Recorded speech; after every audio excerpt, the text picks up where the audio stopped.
Hello there. Hello there.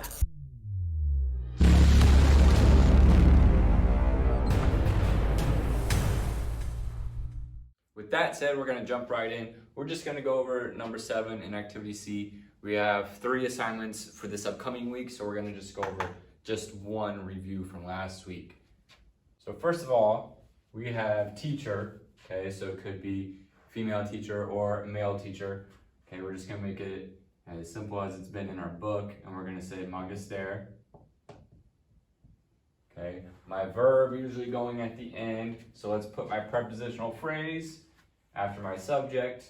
Okay, my preposition being day, and then for Rome, remember it also has to fall in the same case as my preposition, okay, which will be ablative. So Roma, okay, and now I'm going to look at my verb. Okay, so what we discussed last week was our verb tense, okay? So right now I have a singular subject, okay, so I should have a singular verb, but it says was teaching. So for us in English, that'd be past. In Latin, we're gonna use the imperfect tense. Okay, first of all, my verb for teaching is, so far what we know is docet, okay? But I have to change it to be imperfect. Okay, so I need that tense sign, but I also need to use the ending that is appropriate for this one. Okay, so this is third person and it is singular, so I have just the T. So my sentence should be magister de Roma docebat. Okay, BA for the imperfect, past if you want to call it that, and the T for being a singular third person subject. In that case, our verb has to agree with that. All right, so on page 187, we see a word that we probably have not seen before, conjugation. Most of us probably have not seen that word before. If you have taken any other foreign language class, you probably have. I know in Spanish, at least, that we use that term quite a bit. It refers to how we change verbs and things like that. It means the same thing in Latin. So again, this should help us get ready for those other foreign language classes as well. Plays a vital role in sentence structure in other languages. So let's go ahead and begin on page 187 at the top where he says, you've seen that nouns and adjectives belong to declensions. I hope that we all understand what they mean by that. It's pretty much all we've been doing the last few months. Verbs, likewise, are grouped. Each regular verb belongs to one of 4 conjugations. First, look at the 2 forms of the sample verb of each conjugation. So, all right, so we have these all filled in. For the first one, okay, we see a long O, see a long O, we see a long O, and we see a long O. See that in all of them, okay? In your book, that is bolded, and also in your book, the REs are bolded as well. It says, first look at the 2 forms of the sample verb of each conjugation. Notice the letters in bold type. The translation shows that the inflection O means the same thing as the pronoun subject I. Notice that in the present tense of the second and fourth conjugations, the stem vowel is shortened and remains in the verb forms, whereas in the present tense of the first and third conjugations, the stem vowel is dropped, okay? So if we look right here in the first conjugation and the third conjugation, part of the stem vowel would be the long A, the short E. However, you do not have nararo, it's just naro. We lose the stem vowel A, and here it's not DKO. We lose the stem vowel E, and it's just DKO. Okay. However, in the second and fourth, we keep the stem vowels. Stem vowels being what is right before the RE. Okay, so we have the long E. We keep the E, DOKO. It just changes from long to short. And then here as well, same thing. We have a long I before the RE. We keep the I and add the O. First and third, we lose the stem vowel. Second and fourth, we keep the stem vowel. Next, look at the translation of the second form of each word. Can you figure out the meaning of the RE? So for instance, we just said that the O's mean I. Okay, I narrate. And then I teach, I speak, I hear. Okay, as opposed to writing I narrow. Okay, it's redundant because the long O literally means that I am doing the action. Okay, in the past we have just been working, well, in the past what we've been doing, not in the actual past tense. Okay, don't get confused. What we have done before, okay, has been everything being done with the third person. Okay, so I haven't been doing any of these actions that we've been talking about in the book. It's always been talking about somebody else doing it. Okay, so our endings have been different. They've been with the T or an NT if it's a plural third person. Okay, now we're talking about other people doing these actions in which my endings need to change. Okay, so just like with nouns, however those are used in a sentence, whether it be a subject, object of the preposition, indirect object, direct object, okay, the endings change to let you know how that how that noun was being used. Okay, now our verb endings are changing so that they agree with the subject who's doing the action. So Sylvia says that the RE must mean to, obviously. Okay, the O means I, and we have all this given to us in the book right here. So the RE must mean to. Okay. Yes, is what the teacher says. Because of inflections, Latin verbs are often briefer than their English translations. Narro is a verb with the subject I included. It's the first person singular in the present tense. Narrare is an infinitive with the to included. It's translated to tell. The RE inflection tells us that a verb form is an infinitive. These are the first two principal parts. And let's read together the two forms of each verb. So, narro, narrare, dokeo, dokere, digo, dicere, audeo, audire. Okay, so again, you notice here, second and third, there's not a whole lot of difference between what this looks like and maybe what that looks like. But there is that one difference being a long E and a short E. Okay, so long E, it keeps the E. Okay, so think of it as it just gets demoted. Okay, it goes from being a long E to a short E, whereas this E was already short, so the next thing to being demoted is being fired. It's out of there. Okay, the short E goes to, long E goes to short E, stays, just gets demoted. Okay, but the short E already at the end of the totem pole is just gone. Okay, so this is going to help us as we add more verbs, okay, to what we're working with, because they're going to, just like nouns, how nouns belong to a declension, first, second, third, fourth, fifth, okay? Verbs also belong to a conjugation. So for instance, if I was going to use a noun as a subject, okay? If I was going to use again later as a direct object, both cases, it would still fall under the first declension. I would just change the case from nominative for a subject to accusative for the direct object, okay? Now for these, they're gonna work the same. Okay, so if I have first person, okay, narro, if I want to use the third person, narat, okay, it's still gonna be in the first conjugation. Okay, it's just gonna be a different person. Okay, so it's gonna stay within this realm of the first conjugation. Okay, it belongs to the first conjugation, just like, let's think of a first word that we used. Wita belongs to the first declension because of the A ending, it belongs to the first declension, okay? Similar here. Verbs belong to conjugations based on the vowel stem right before the RE. So this one, obviously long A's, first conjugation, long E's, second conjugation, short E's, third conjugation, and long I's, fourth conjugation. So if you have a verb that has a short E in it, it belongs to the third conjugation, okay? Has a long I at the end for the stem vowel, it would be in the fourth conjugation, just like wita would stay in the first declension, narro, narrare would stay in the first conjugation, okay? Verbs, conjugations, nouns, adjectives, declensions. We've already learned that, okay? Verbs belong to conjugations.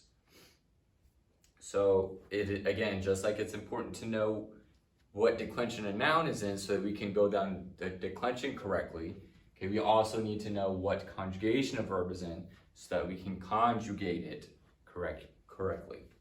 So it said at the end of that paragraph, these are the first two principal parts. Okay, so it didn't tell us while we were doing it what the principal parts are. It's just told us at the end, these are the first two. What are the first two? Okay, one principal part being this, okay, the long A, the long E, the short E, the long I. That the first principal part is that, telling us which conjugation it's in. Okay, second principal part would be the ending. So O, making it first person doing the action, RE making it a definitive, an infinitive. And as we continue, we'll see how these endings can change to change who's doing the action. Okay, so those are the first two principal parts so far, is the stem vowel, so that we know which conjugation it's in, and then also the ending here changing who is doing the action. So then the book further explains to us what it means by these principal parts. So at the bottom of page 187, says the verb forms listed above are the first two principal parts. Latin verbs have 4 principal parts, whereas English verbs have only 3. The first 2 principal parts of a Latin verb are equivalent to the first principal part of an English verb. However, since this book was written, I think there are more places that say that there are 4 principal parts to an English verb. Book is stating that there are 3, so it's telling you that there's a little bit of a difference between our English verbs and our Latin verbs when looking at principal parts. Again, at the end, it says, since English infinitives have the word to before the verb, one English principal part serves for the 2 Latin principal parts. So it's talking about to narrate, okay? Principal part of English, whereas that's showing us 2 principal parts, the ending and the conjugation that it is in. Principal parts are the simple forms used to make verbs in the 6 tenses. You'll learn about the other principal parts and tenses in later chapters. The second Latin principal part, the infinitive, okay, the RE, tells us the conjugation classification of a verb. I mentioned the stem vowel earlier, okay, the long A, long E, short E, long I. In regular Latin verbs, the stem vowel is immediately before the inflection RE. It tells us what conjugation the verb is in. It is different in each conjugation. You've noticed that. The difference between second and third conjugations is shown by a macron over the stem vowel in the second conjugation. We discussed that. Would someone name the stem vowel in each of the 4 conjugations, stating whether it is long or short? Rex says in first conjugation it is a long A, in second it is a long E, in third it is short E, and in the fourth it is a long I. Things that we have already discovered. Now let's go ahead and actually look at activity E. It says in our textbook, you will translate the first 2 principal parts of some verbs in each of the 4 conjugations, and we'll use Latin infinitive to identify the conjugation of each verb. So let's go ahead and look at activity E. In the directions there, it says, in the first 2 blanks for each verb, write the translation of the principal parts. In the third blank, write first, second, third, or fourth to show which conjugation the verb is. So for number 1, we see ambulo, ambulare. Okay, first of all, in that first blank, we have to write what it means. So we'll just do this right below this so we can still see our conjugations up here.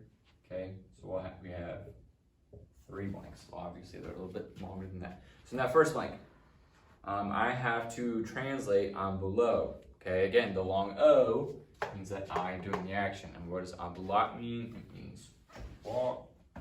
Okay, so I walk goes in that first blank. Second blank, I need to then write the infinitive, okay, with the verb. Okay, so it's just to walk. I'm basically just using this right here. Okay, but then I also have to tell which conjugation it's in, first, second, third, or fourth. Okay, we saw ambulare, are, narrare, so it's first conjugation. Okay, number 2 is capio, capere. Okay, so first of all, capio, I. This is capture or catch. Okay, because capeo, capit. Okay, if we use the ending for the T like we've used before, instead of the long O, it changes it to capit, which we should know what that means. We use that one almost all year. We could say I take or I catch, I seize as well. For capere, so for the second blank, it would be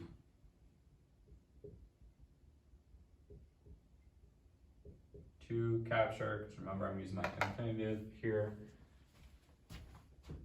And then for the third blank, I have to tell which conjugation it is in. So I look at where the infinitive is again, okay? So infinitive being the RE and all of them, okay? And then I look to see where the conjugation, which conjugation it is in based off of the stem vowel right before the RE. So I look and I see it's a short E. So I see a short E here, nope, here, nope, here, yes. So I would put third because it is in the third conjugation, okay? So moving on to the rest of them, if I were to see a long E, it would be the second conjugation. If I would see the long E before the RE, if I were to see a long I, it would be fourth conjugation, okay? So that's my template for all of activity E, which you will have to do this week. And number 8, they even give you, okay, the translation there for that verb. Now you just have to use it the same way and then use the RE, the infinitive, to find out which conjugation it is in. And remember, in your vocab section, okay, when you look verbs up in the back of the book, they always have it in the first person, okay? So if you see something and you don't know what conjugation it's in because you don't see the stem, then what you could do is look at the letter before the O, since they're all in first person. If it's an I or an E, you know it's either second or fourth. Okay, but here we see where the stems are taken off, right? Okay, so then maybe I should think of the verb that we have been using, the form of it, which has always been with a T at the end. Okay, so for this one, narat, okay, the AT, first conjugation, not third conjugation. Okay, let's think of another one, natat, okay, so you may see it as nato for I swim, but natat is the long A, okay, first conjugation. So you can either complete that now and pause the video, or you can come back to it after the video is completed. But we're going to get started with the reading right below, where it says activity E on page 188. In that box right there, it says the verb conjugate comes from the Latin prefix cum from cum, which we know as a preposition meaning with, okay? So together with, usually you hear come together, that goes together, okay? And the verb jugare, or to join. So to conjugate a verb is to join the forms of a verb together, okay? Join them with each other. And that is one simple word that we use in Latin that is based off of other words in Latin, okay, to create that word. The one way that would help us know what that word is by knowing the background of prefix and things to put together the meaning of the word. So Sylvia says, what if I want to say you tell or we tell? So now we're not talking about first person and we're not talking about an infinitive here.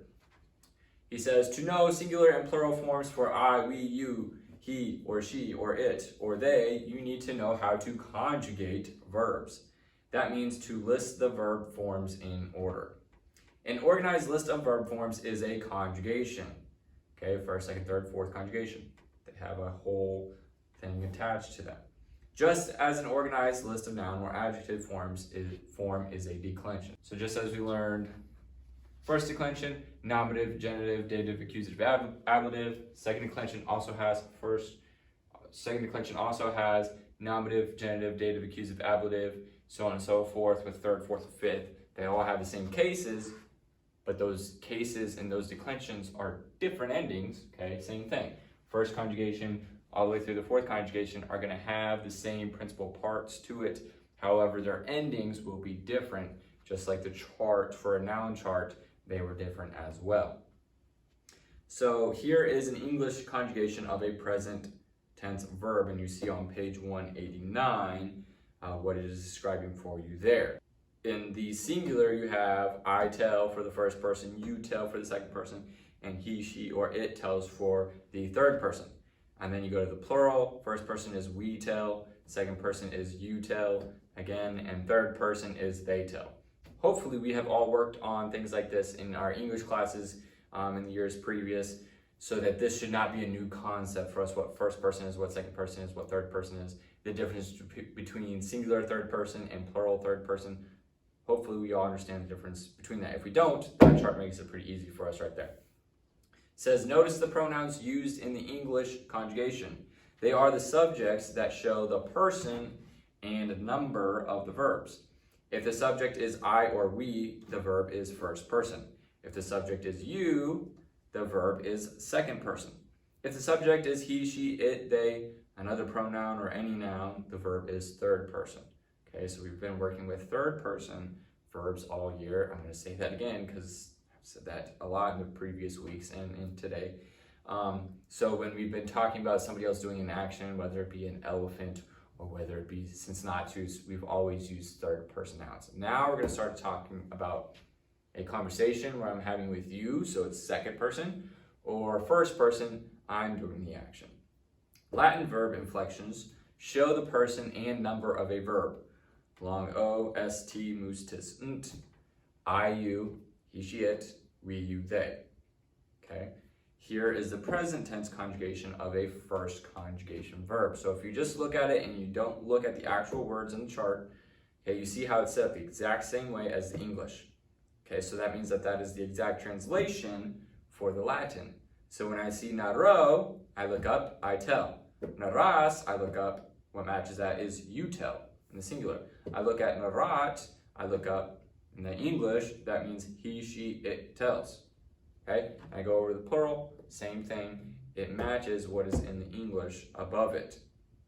Okay, so that Latin chart is also going to be very important for us to know. I believe in our last Help Me sheet that we had handed out, it had everything all the way up to chapter 14. So I believe it has the verb chart, OST mustisnt, on it. And that is going to be very important for us moving forward, that we have that down. The OST mustisnt is not the hard part, okay? That has been engraved in my mind since when I took Latin class. I don't even want to know how long ago that was now. But I remember OST mustisnt, OST mustisnt. That doesn't change for the conjugations. What changes is what comes right before it, okay? Are, ere, and ire. Okay, that's what's going to change. OST mustisnt is what you find in every single conjugation. In the box, the gray box right below that second chart on page 189, I need you to highlight this. Before the inflection long O, the stem vowel A, long A, disappears. A vowel is never long before an inflection, N, T, or NT. So that first bullet point is directly talking about this verb that we're using here. For the long O, the A disappears, but you see it with all the other ones. So we don't see it with the first person singular, but we would see it with the second person singular, third person singular, first person plural, second person plural, and third person plural. The first person singular is where we take the A out, okay? That part of the stem is gone with the first person, but we would see it in all the other person and all the other conjugations. So you see it gone in a row. You see it there, naras, narat, naramus, naratus, narant. So if we look at the second bullet point, okay, a vowel is never long before an inflection M, T, or NT.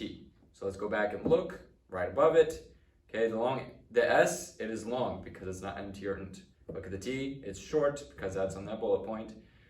Then we look at amus, atis, ant. Okay, amus and atis, it's long because that's not a T, an NT, or just an M. We have mus, which has an M in it, but that's not just the ending. We'll see just the ending M later. okay, in which case it will be a short A instead of a long A.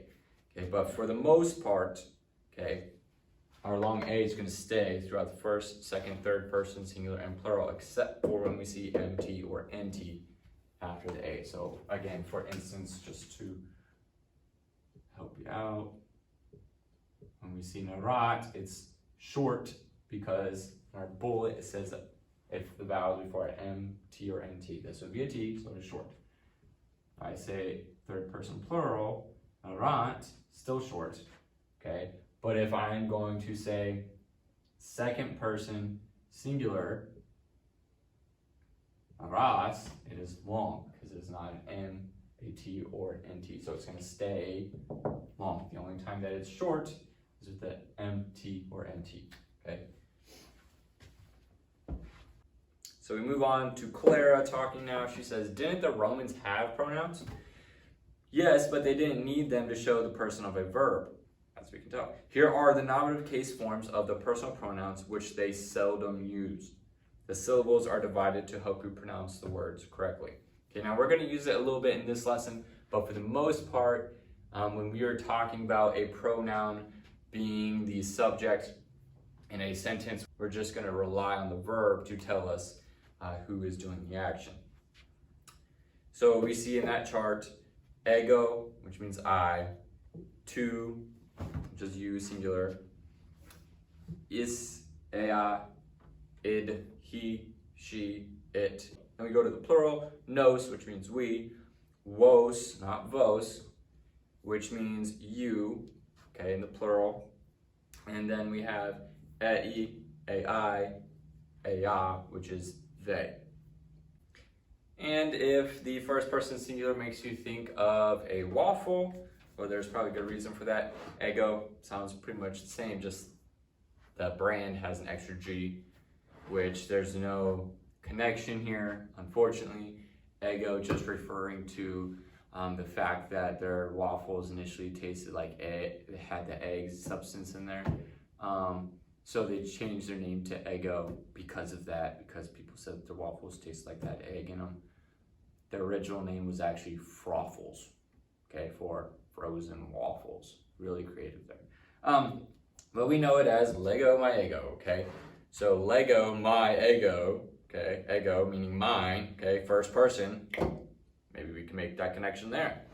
But that was just the commercial that went with it, and that's not why their brand is ego. But moving on.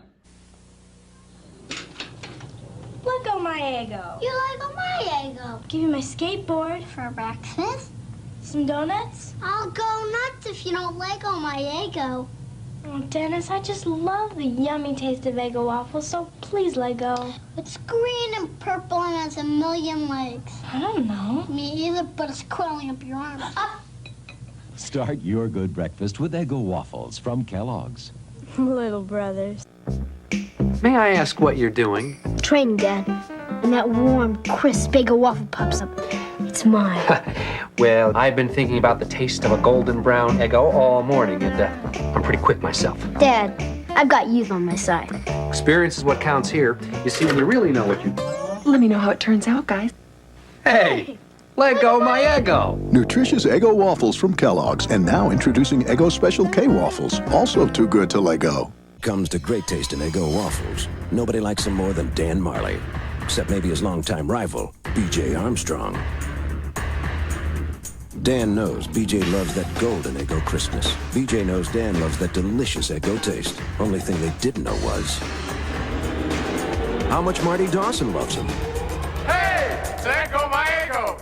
Eggo waffles, the part of a good breakfast that's just too much fun to let go. Looking for this? Actually, the phrase Lego my ego is a very popular phrase, especially people of my generation and older, because it's very popular commercials where somebody would put their waffles in the toaster and they'd be waiting on it and they're about to go grab it, but their sibling comes by and grabs the waffle out before they get it and they say Lego my ego. Okay, it's a very popular theme in the Eggo commercials. And I was working with this kid once, and he wasn't a kid, he's older than me, but he couldn't remember what the phrase was, and he was trying to be funny and say it, and he said, "Don't take my waffle," and he he forgot. We're like, what? He's like, you know, like the commercial for the waffles. And we're like, you mean Lego my Eggo? He's like, yeah, that's it. And we're just like, dude, so every time I think of a waffle, that's what I think of now is don't take my waffle. Where it used to be everybody else thinks of Lego my Eggo. I have engraved in my mind now, don't take my waffle. Probably really dumb too, but I think it's okay to add in a little bit of stupid Mr. L-Stock stuff in this because we're all going to do it anyways, right? Page 190, okay? And at the top, it tells us in activity F, you will review the infinitive forms, which is the second principal part, of verbs and practice using pronoun subjects for verbs. For activity G, you need to know the English pronoun subject for each of the verb inflections and to distinguish the imperfect tense from the present tense. That would be the BA there for the imperfect tense. In activity H, you will translate English to Latin working with some pronoun subjects. Pronoun subjects for first and second person are used in Latin sentences only when the writer wants to give you special emphasis to the subject. Third person pronouns are frequently used. Not really. When they are not, you must determine from the context what pronoun to use in translation. You will learn all the case forms of these pronouns in chapters 15 and 16, which we probably won't get to chapter 16. For now, you need only the nominative forms. So that seems, again, like a lot to take in, but these activities, if you stick around with us as we go over them, is what's going to help us figure out exactly exactly how these are used, and it won't be as confusing for us to figure out that other languages don't use verbs the same way as we do. And it's something that you're going to have to get used to as you move on into other foreign language classes, and this is good groundwork to use for that. So if we look at activity F, okay, directions say, without looking at the chapter, write in the first column, first, second, third, or fourth, to name the conjugation of each infinitive. It's all right here, okay.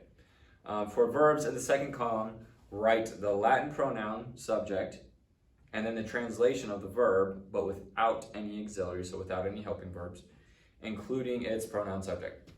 Use the masculine form for third person pronouns, then check your work using the information in the chapter. So if we look at number 1, stare.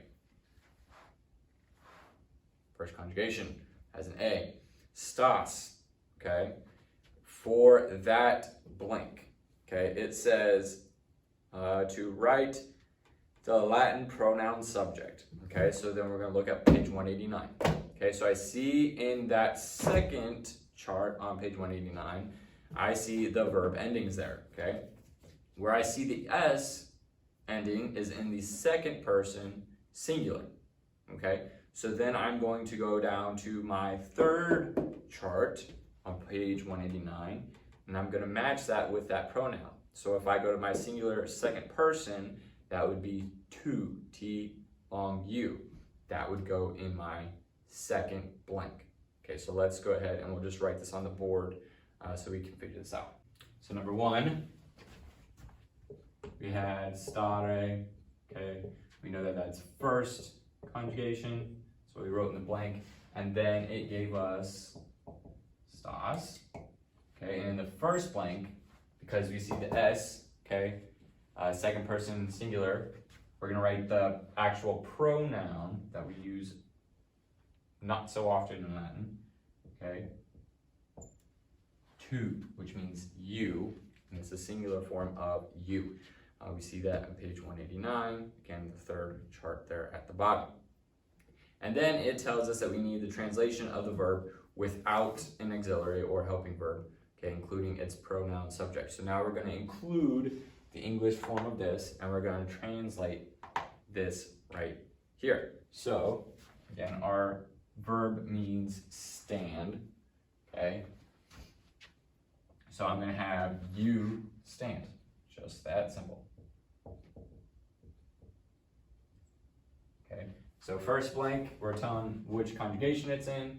Second blank, we are using the pronoun that would go with this ending right here, okay? And then we're going to use this to translate directly into English. So let's go ahead and let's do number 2 as well. Okay, number 2 is a verb that we think sometimes is a little difficult because it's a little different different. Again, remember that the stem vowel right before the infinitive ending, so right before the RE, is going to tell us which conjugation it's in. So I have a long E. Okay, so I see my long E in the second conjugation. So it's a second conjugation verb. Okay, now I have kent. Okay, so first of all, that NT looks familiar. It's probably plural, right? Which is what we've been using for third person plural. Okay, so I need the third person plural pronoun. So that third chart, third person plural, because that's what we know this is. And I'm going to have E because it told us to use the masculine forms just to make it uniform all the way across. And then we have to directly translate. Okay, this right here.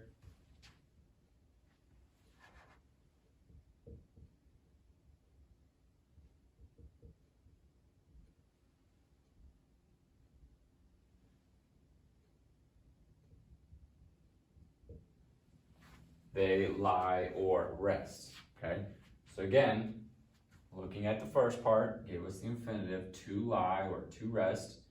Okay, the E, long E that comes before the RE tells me it's second conjugation. Okay, I go to this next word that it gives us, NT, we've seen that before, okay, to make something plural, and before, remember, we've only been dealing with third person. Okay, so I know that's third person, and if I look at my chart on that second chart there, where we saw the OST mustisnt, okay, helps out. Let's remember it like this.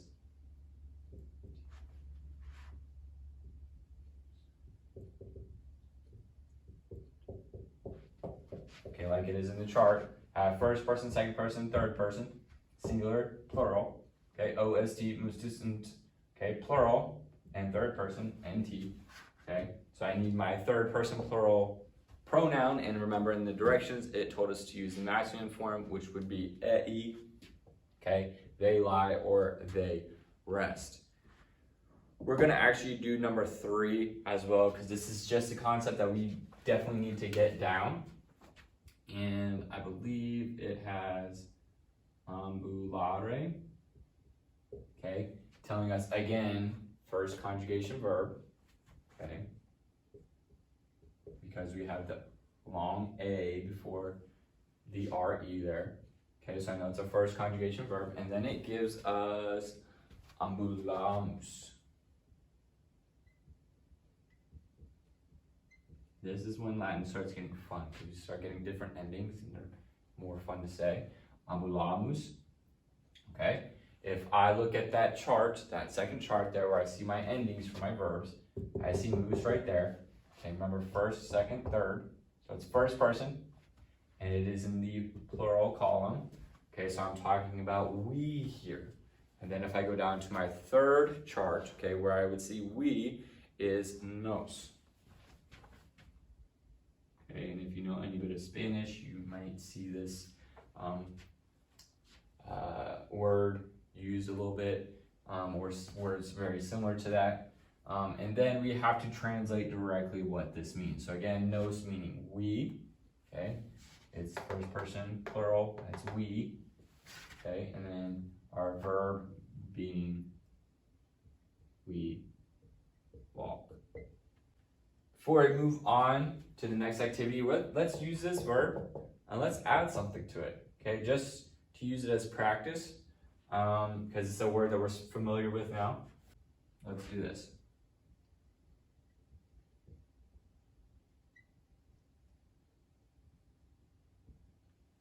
I know it's really crooked, okay? Ambulabamus. Okay? What is different about this and this right here? I've added the BA. Okay, BA, remember, meaning imperfect, okay, similar to our English past tense. Okay, but this is still the same. Okay, this is still the same, except for, I actually forgot the first B. Okay, so instead of we walk, okay, in the present tense, making it imperfect, we walked or we were walking, okay, making that in the imperfect tense. So that's going to help us with activity G. Let's go ahead and read the directions there. Match the translations in column 2 with the Latin verbs in column 1. One letter will not be used. If you must look in the vocabularium for help, take time right now to learn the meaning of each word you look up. So don't just look it up just to finish the activity. Make sure you remember what the word means. Okay, number 1 is stabant. Okay, so now we have to look over to the second column and we have to figure out, based off of the endings, okay, what is going with that verb. So we should know, okay, that verb stat, we already used that in the last one, means standing. Means standing, okay? And then it's imperfect because of the BA, okay?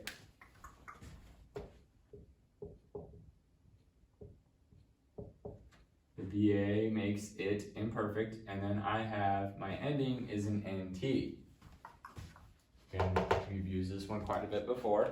Okay, so my ending is telling me that it is third person plural. My tense sign is telling me that it is imperfect, so it's not present tense. And so I need something that is similar to they were standing. Oh, look, letter A is they were standing. Let's move on to something that isn't as easy because it's not directly across from the answer. Number 2, private. Okay, so I don't have a BA. Okay, I have right here just the NT, so it's probably going to be present tense. But again, third person plural. So if I remember what private means, okay, offer, or we haven't learned this definition of it, but providing, okay, offer is what we've used so far. And then I look at the plural, and it is third person, somebody else is doing the action, okay, so they are offering, or they offer, H is what we would find there. They offer for number 2. And then you can do the rest on your own. They're pretty easy. If you see an O, it's first person, I guess if it's you doing it, then it's you. But it's I'm doing the action, okay? So first person, second person, third person, singular, first person, second person, third person, plural. That's all I remember what that is. So I, you, he, she, or it, we, you, or they. Let's work on activity H for a minute.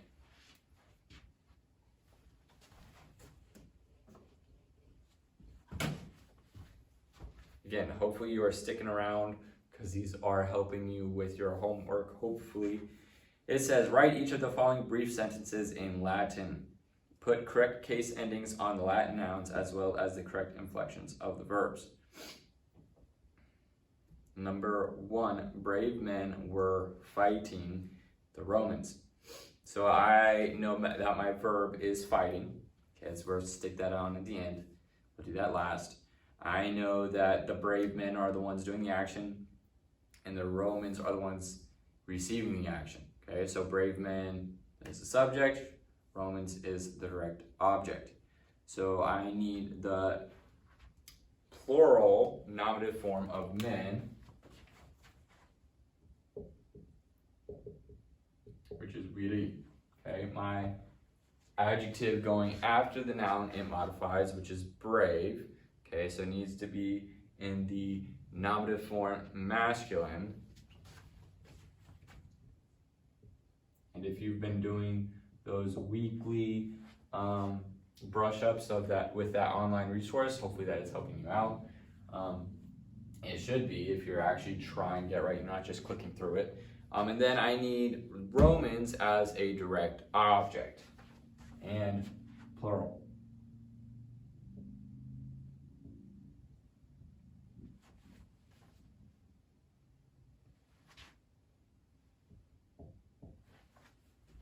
Romanos, okay, it's plural and it is in the direct object case, which is the accusative case. Now we get to our verb, okay, fight is pugnat, but I'm not gonna put the NT there at the end yet because I don't know what ending I'm using. I'm not even gonna put the A, because if it's first person, then I gotta get rid of the A. However, it's not, okay? It's not first person. So again, brave men were fighting the Romans. It's imperfect, first of all, okay? I'm gonna add the A now, because now I know that it's not first person, okay? Imperfect, BA, okay? BA, again, the tense sign for imperfect. And then it is plural, third person. Plural, third person is NT. Hugnabat, okay? So we have viri fortes Romanos hugnabat. Again, if you have questions regarding this, a few of you have been contacting me, whether it be through text or any other form, and asking questions. Continue to do that. Do not just turn something in and not ask a question if you don't understand something. We're going to start marking those wrong because some of you are just filling them out and you're not even paying attention to what we're doing in the video. Some of you aren't even reading the directions. You're going to start losing points for that, okay?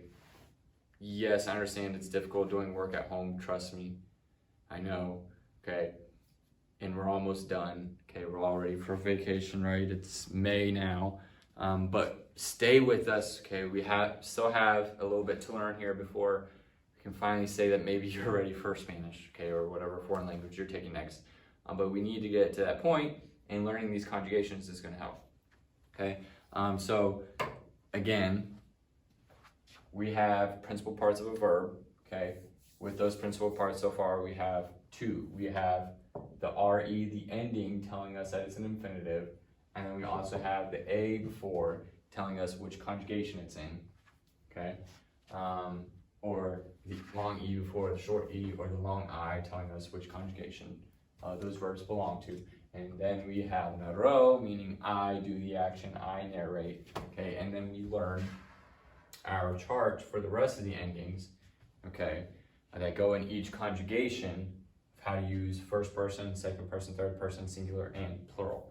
This is a chart that you need to know from page 189, more so than you need to know the pronouns. The pronouns are important to know, but this you really gotta have so we can keep moving forward with changing the endings and the forms of our verbs, which again is our goal in this chapter and the next couple chapters.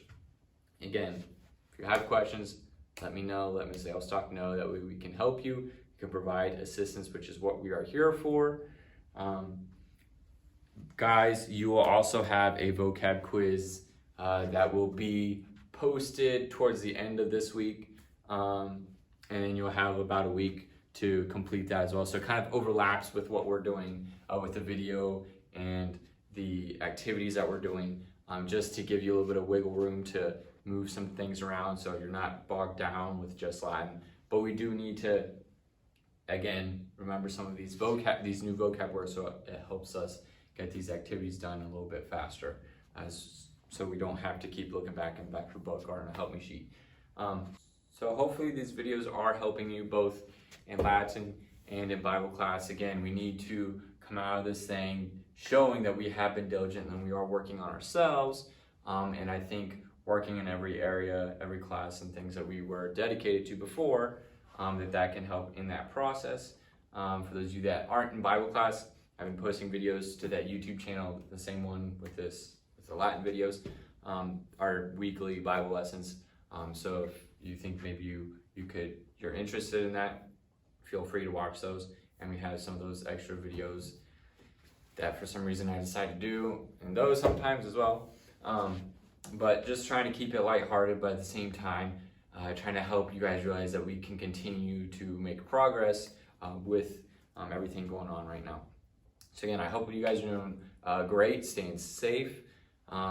Again, everybody's looking forward to the summer. It's not here yet, okay? We still got work to do, not to be depressing or anything, but we still got responsibilities that we need to finish out. And we're almost there, praying for you guys, hope you guys, again, are doing as much as you can to continue to grow and also help out your families maybe. So remember that we're praying for you guys. We're thinking of you. If you need anything, if you need help, let us know. See you guys next week.